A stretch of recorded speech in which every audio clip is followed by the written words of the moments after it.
Então pegue aí a sua Bíblia agora, capítulo 5 do livro de Hebreus, versículo 7, está escrito assim: o qual nos dias da sua carne, oferecendo com grande clamor e lágrimas, orações e súplicas ao que o podia livrar da morte, foi ouvido quanto ao que temia.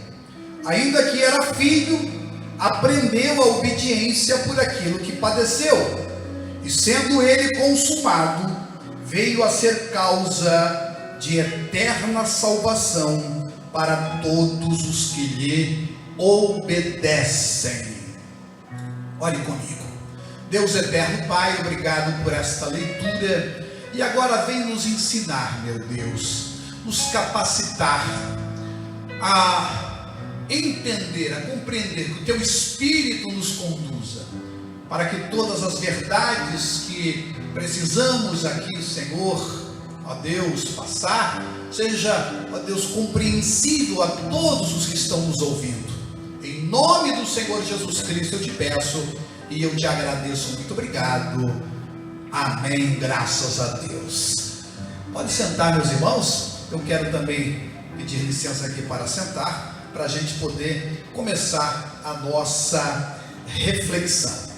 A Bíblia Sagrada diz lá no livro de Apocalipse, no capítulo 1, versículo número 8, que Jesus Cristo é o nosso alfa e o nosso ômega. Ele diz: eu sou o alfa e eu sou o ômega.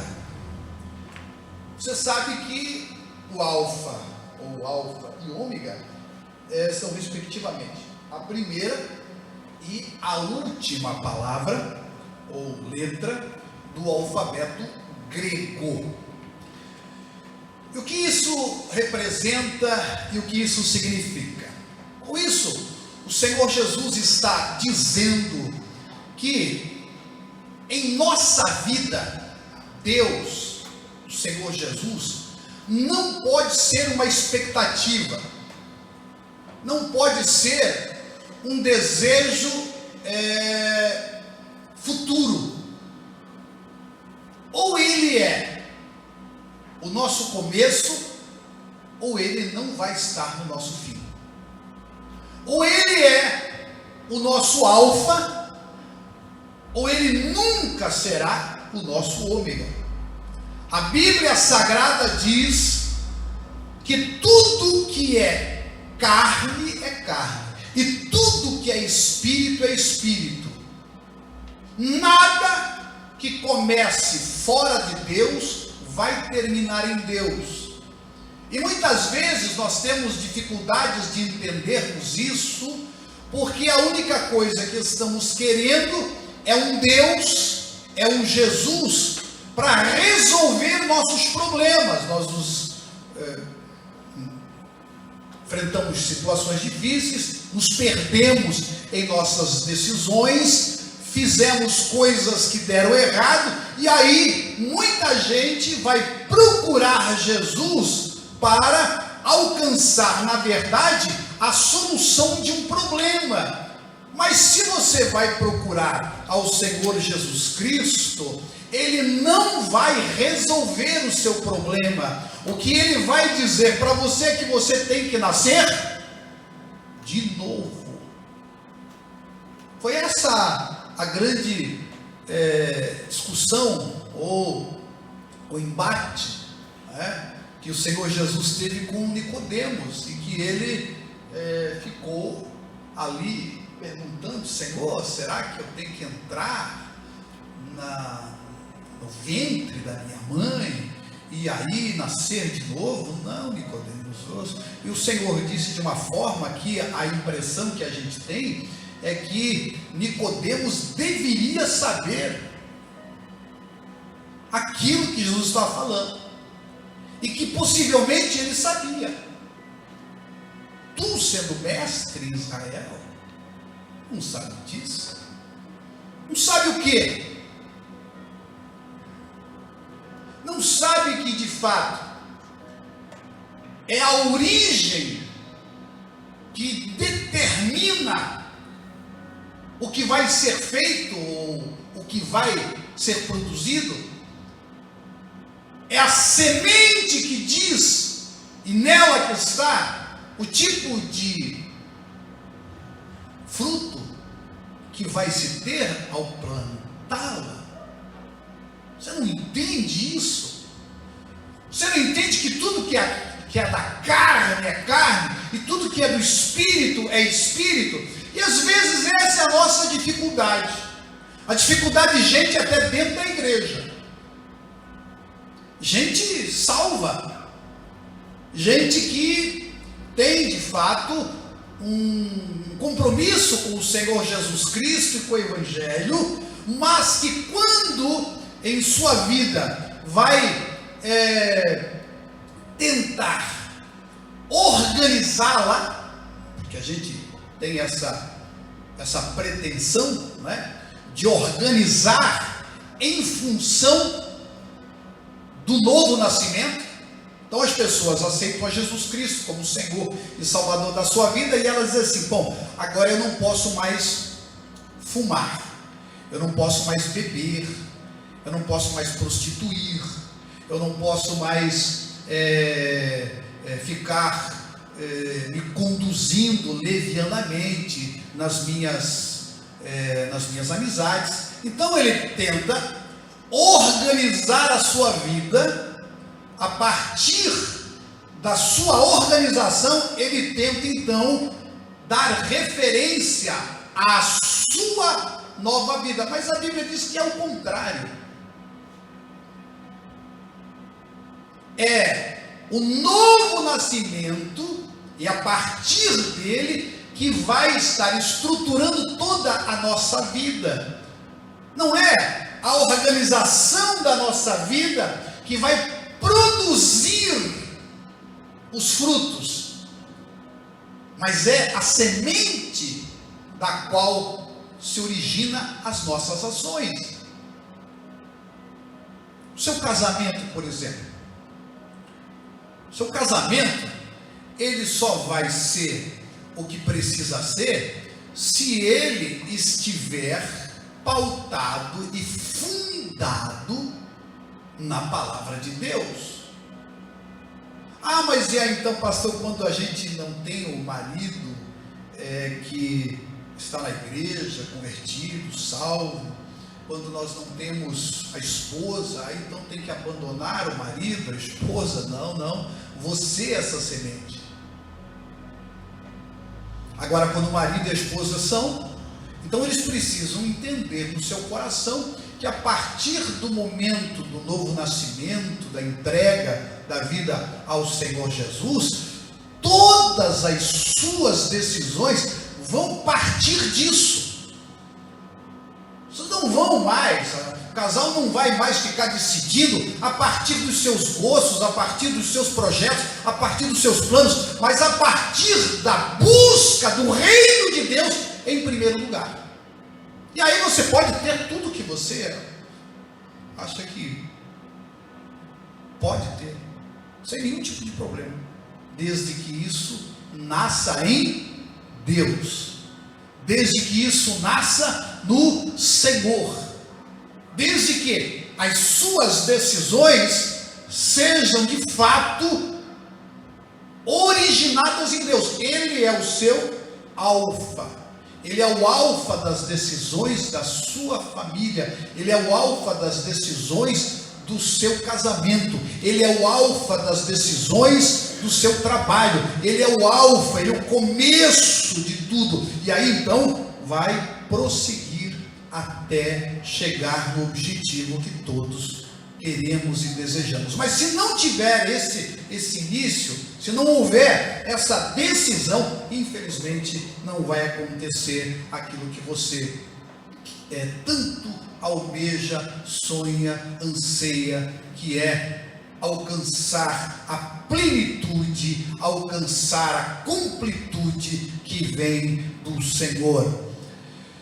E a partir dessa ideia, nós precisamos olhar para o nosso desenvolvimento a partir do Senhor Jesus Cristo, a partir do Cristo que encarnou e que, a partir do momento da sua encarnação, ele vai mostrar como é que as coisas funcionam, como é que as coisas se dão. Porque a Bíblia diz que ele é o nossa referência, ele é o nosso protótipo. Hebreus 12 diz que nós temos que olhar para Jesus, autor e consumador da nossa fé. Como é que as coisas procederam na vida do nosso Senhor Jesus Cristo? E esse texto do capítulo 5 do livro de Hebreus, versículo 7, capítulo 5, versículo 7, vai dizer algo muito interessante.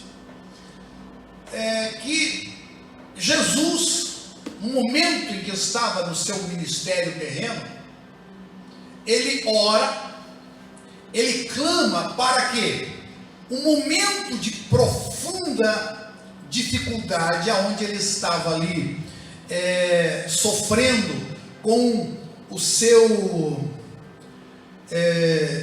a sua alma, a sua dor ali no Getsemane, a palavra de Deus vai nos dizer que ele clama ao Senhor, e alguns teólogos afirmam, e isso é bem compatível, né, que a oração que ele faz aqui para não morrer antes de chegar na cruz, porque a Bíblia diz que ele começou a suar sangue, e ele disse: a minha alma está triste até a morte, e ele começa a suar suor de sangue, começa a cair, pingar, escorrer até o chão, diz a Bíblia Sagrada.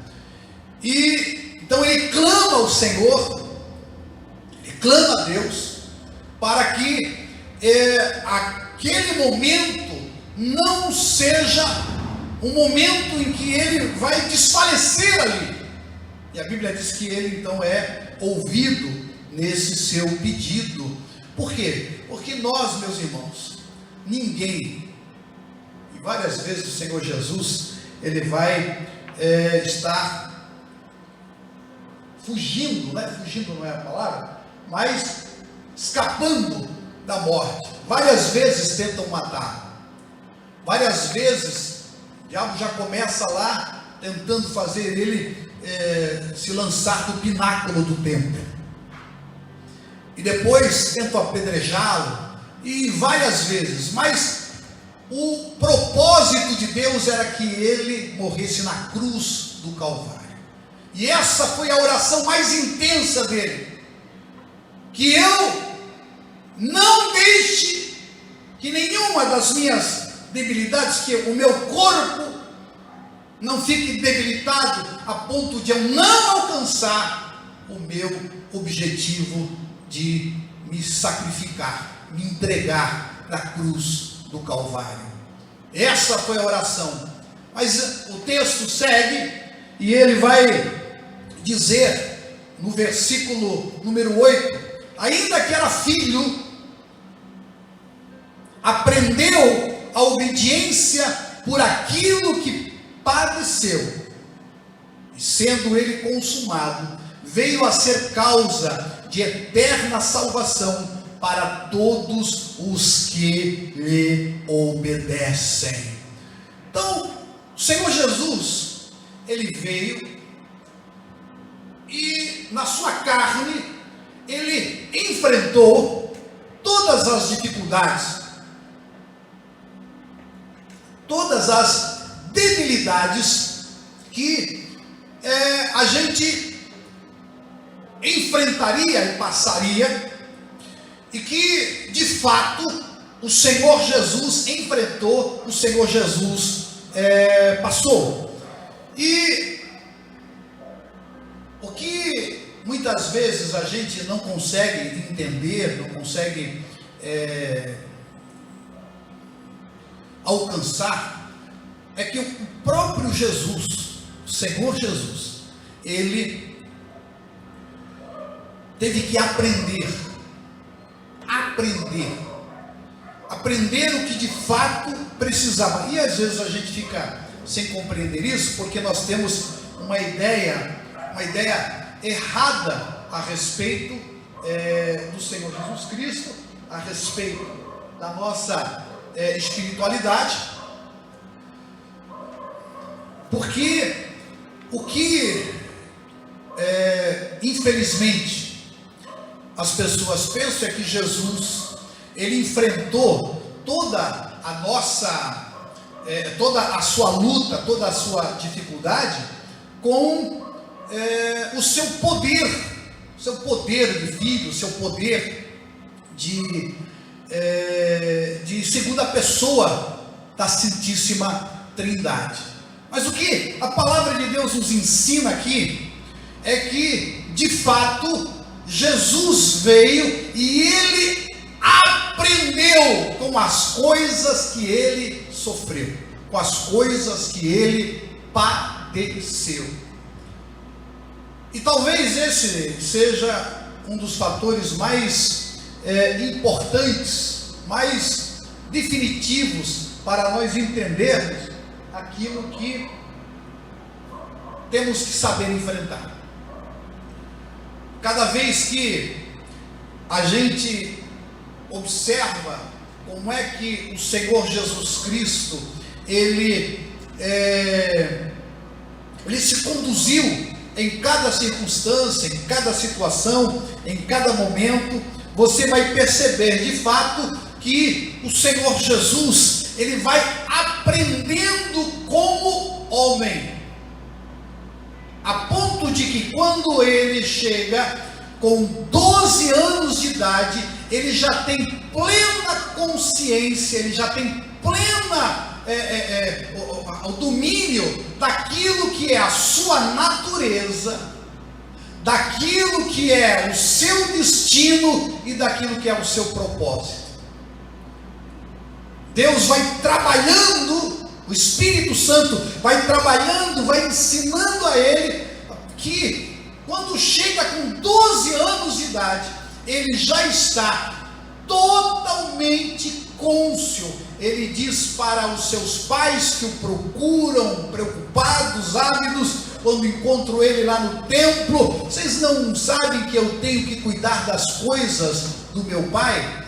Então, quando nós nos colocamos diante do Senhor a partir do novo nascimento, a partir dessa nova natureza, e nós nos colocamos inteiros na presença do Senhor, quanto mais nós fizermos isso, estivermos intensamente colocados, mais o Espírito Santo vai nos fazer conscientes, e mais nós estaremos ajustando, equilibrando, nós vamos estar alinhando o nosso espírito, a nossa alma e o nosso corpo.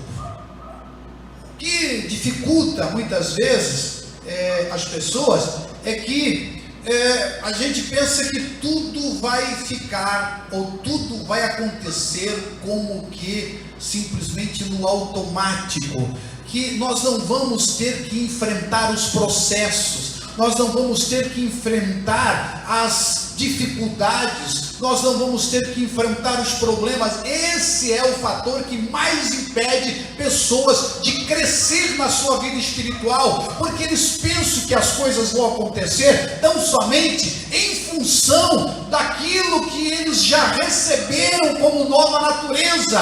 Mas a Bíblia Sagrada diz que o próprio Senhor Jesus Cristo, o Senhor Jesus, o Filho de Deus, a Bíblia diz, mesmo sendo ele filho, a Bíblia Sagrada diz que ele aprendeu. Olha o texto e veja que coisa interessante. Ainda que era filho, aprendeu a obediência por aquilo que padeceu. Porque a Bíblia diz lá no livro de Filipenses, no capítulo 2, nos versículos de 1 a 5, e você vai ler ali, depois do 5 também, você vai encontrar ali que o Senhor Jesus esvaziou-se, e quando ele entrou neste mundo, ele entrou com esta natureza, com esse espírito, mas agora estava sujeito com a sua alma perfeita, sem mácula, o seu corpo perfeito, sem mácula, agora pronto para aprender e se desenvolver. Por isso que o nosso objetivo é chegarmos à estatura de Cristo, como diz Efésios capítulo número 4. Esse talvez seja uma das maiores dificuldades que os filhos de Deus, as filhas de Deus têm, porque acham que as coisas vão acontecer como que no automático, simplesmente como se não precisassem estar enfrentando os processos que Deus já estabeleceu. A Bíblia fala que Deus preparou boas obras para que nelas nós andássemos. E aí a gente fica achando, quando está enfrentando dificuldade, quando está enfrentando problema, quando está enfrentando luta, é que tem alguma coisa errada. Meu irmão, tinha alguma coisa errada na vida do Senhor Jesus? E perceba quanta coisa ele passou, quantas lutas ele enfrentou, quantas dificuldades ele teve que superar, como homem, não como Deus, mas como homem. Por isso que ele é o nosso protótipo, por isso que ele é o nosso exemplo, por isso que é para ele que nós precisamos estar olhando, observando. Os processos vão acontecer. E aí, irmãos, quando você vai ver como Jesus cresceu, lá em Lucas capítulo 5, versículo 52, diz assim: crescia Jesus em sabedoria, em estatura e em graça para com Deus e os homens. Era um crescimento, irmãos, em todos os aspectos. Crescimento não apenas baseado nos aspectos espirituais, ou apenas interno, não é? Nas questões internas, mas em toda a sua dimensão, em sabedoria, veja só, sabedoria, alma, estatura, corpo, em graça para com Deus e os homens, a parte espiritual. Esse é o crescimento que nós precisamos ter. Crescimento, de fato, gerado por esse novo nascimento. Quando você aceita Jesus Cristo como Salvador e entende que agora há uma nova vida, é um novo nascimento, é a partir dali, daquela semente, a partir do alfa, a partir da nova vida em Cristo, da vida espiritual, é que todos nós vamos estar nos envolvendo. Mas o que é que acontece? Às vezes nós só queremos um Jesus que venha dar conselho, palpite. Nós queremos só um Jesus que nos dê algum tipo de opinião. Senhor, o que tu acha disso? A gente quer ouvir a opinião dele para a gente tomar a nossa própria decisão. Só quer saber, Senhor, sobre casamento, o que tu acha? Aí você vai ler na Bíblia Sagrada, mas toma a decisão a partir da sua carne. A pessoa vem e sabe assim: como é que eu posso ter, jovem, né, principalmente, como é que eu posso ter um casamento abençoado? E a Bíblia diz: não se coloque em julgo desigual, aquela coisa toda, não é? O casamento tem que ser em Cristo, está lá na Bíblia Sagrada, é o princípio da palavra de Deus. Mas aí a pessoa, tá, então eu entendi isso, legal, bacana isso, mas vai lá e faz do seu jeito, vai lá e escolhe a partir dele mesmo. E aí o que acontece? A pessoa quer que Deus abençoe a decisão que ele tomou. Irmão, Jesus não é o palpiteiro da sua vida. Jesus não é o psicólogo da sua vida. Jesus é onde você constrói a sua vida. Ele é a palavra, ele é a rocha. onde você constrói a sua vida. E aí é que está o grande problema, a grande dificuldade está na vida de muitas pessoas, exatamente aí. Por quê? Porque as pessoas pensam a vida com Deus como mundos antagônicos, né? Deixa eu explicar isso. Então existe a luz, existe as trevas, né? E aí tem aquela ideia da filosofia oriental, do yin e yang, né? Que é aquele a luz e as trevas que se completam, positivo e negativo, que se repelem, mas que se atraem. Então existe essa ideia que muita gente pensa a respeito da vida espiritual. Então ele acha que esse universo que ele está tanto existem coisas que são luz, né? Ou que são positivo, e coisas que são negativas. Irmãos, entenda isso é coisa lá do Oriente, isso aqui não tem nada a ver com a Bíblia Sagrada. A palavra de Deus fala que em Deus não há trevas, Deus é luz, e nele não há variação de sombra, não existe sombra em Deus, não há variação. Você está entendendo isso? Porque quando você não entende isso, você fica imaginando, né, que nós estamos assim vivendo num mundo assim, onde uma coisa ruim, ela se acopla a uma coisa boa. Então a gente, para saber viver, existe até essa teologia no meio evangélico, né, que para a gente saber o que é bom, tem que primeiro viver o que é ruim. Então isso é filosofia do mundo, irmão. A Bíblia diz que tudo que Deus faz é bom. Tudo que o Senhor faz é bom. Preste atenção que se isso entrar no seu coração, na sua compreensão, você vai entender que a sua vida espiritual, a sua vida com Deus, ela precisa estar pautando tudo que você fizer ou deixar de fazer. Não existe assim um mundo de luz e um mundo de trevas. Não existe isso, irmãos. Porque aonde a luz, aonde ela chega, ela dissipa as trevas. Não há como luz e trevas conviverem juntos. Por isso que na eternidade não haverá noite. Por isso que na eternidade Deus vai ser o nosso sol.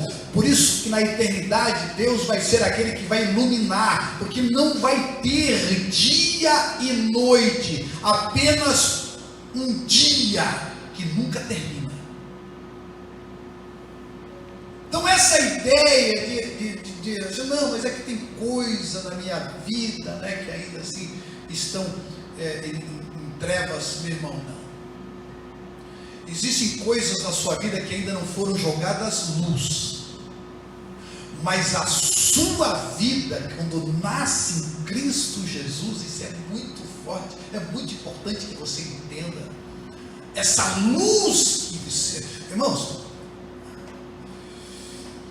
a Bíblia não diz que nós somos luzes. A Bíblia diz que nós somos luz do mundo. Porque o que faz a diferença não são muitas luzes. Você vai entender isso quando você olha para um estádio, né? Geralmente quando está em estádio, as pessoas fazem lá ligam seus smartphones, né? E fica assim, você vê as luzes assim. Aquilo ali é só para fazer uma referência, né? Fica aquele efeito bonito. Mas o que faz a diferença num estádio são os refletores. Sabe por quê? Porque é a intensidade da luz que faz a diferença, e não a quantidade delas. Você é a luz. Por isso que a Bíblia diz que a nossa vida, a vida do justo, é como luz da aurora. Vai ficar buscando o dia perfeito. O que é o dia perfeito? O dia perfeito é quando ele chega ao meio-dia. Não tem sombra. Meio-dia não tem sombra. Isso é o dia perfeito. Não fica nem mais escuro, nem mais claro. É o dia perfeito. Mas o que é? Vai crescendo até ser dia perfeito. Mas uma pequena luz já resolve.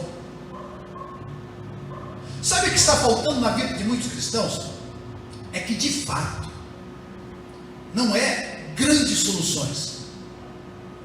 É às vezes uma pequena luz já joga conhecimento numa situação. Uma pequena luz. Quando você está em grande treva, você não sabe onde está, um fósforo já resolve.